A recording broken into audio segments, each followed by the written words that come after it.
भाई ये जो सामने दिख रहा है ना, ये है स्नेक। दिखने में शांत पर नेचर का बहुत इंपॉर्टेंट हिस्सा है ये। चलो आज इसको थोड़ा अच्छे से समझते हैं। स्नेक का काम होता है बैलेंस बनाना।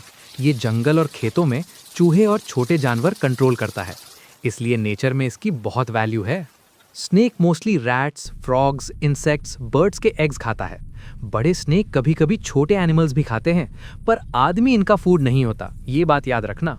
स्नेक तुम्हें जंगल, खेतों, पहाड़ों, डेजर्ट हर जगह मिल सकता है। इंडिया में भी 300 से ज़्यादा टाइप्स के स्नेक्स पाए जाते हैं भाई। स्नेक खुद आदमी के पास नहीं आता।